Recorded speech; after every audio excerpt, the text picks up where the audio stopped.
Saksakallan gunarnavasya Vande Guru Sri Charanarabindam.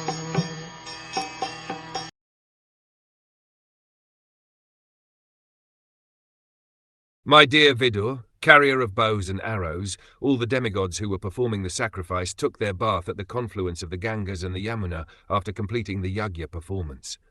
Such a bath is called Avabhrita Snana. After thus becoming purified in heart, they departed for their respective abodes. After Lord Shiva and, previously, Daksha left the arena of sacrifice, the sacrifice was not stopped. The sages went on for many years in order to satisfy the Supreme Lord. The sacrifice was not destroyed for want of Shiva and Daksha, and the sages went on with their activities.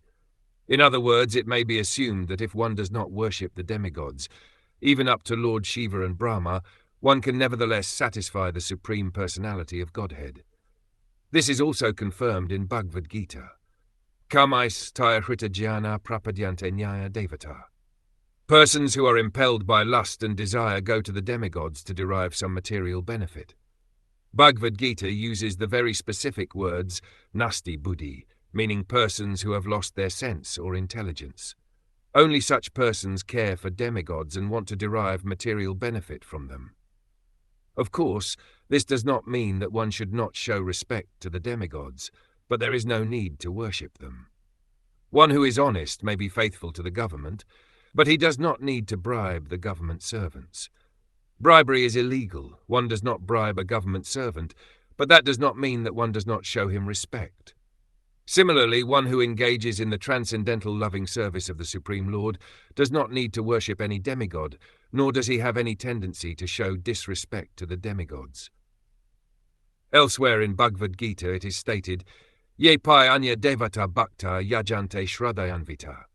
The Lord says that anyone who worships the demigods is also worshipping him, but he is worshipping avidhi purvakam, which means without following the regulative principles. The regulative principle is to worship the Supreme Personality of Godhead.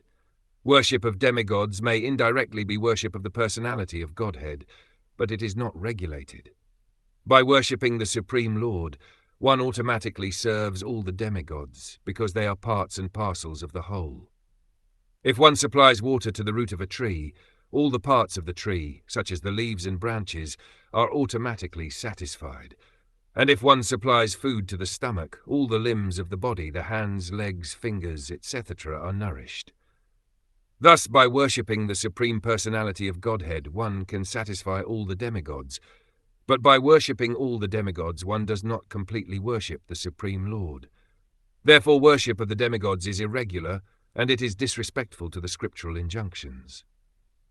In this age of Kali, it is practically impossible to perform the Deva Yagya or sacrifices to the demigods. As such, in this age, Srimad Bhagwatam recommends Sankirtana Yagya. Yajñai Sankirtana Praya Yajantihi Sumedasa. In this age, the intelligent person completes the performances of all kinds of yagyas simply by chanting Hare Krishna, Krishna Krishna, Hare Hare, Hare Rama, Rama Rama, Hare Hare. Tasmin tuste jagat tusta, when Lord Vishnu is satisfied, all the demigods, who are parts and parcels of the Supreme Lord, are satisfied.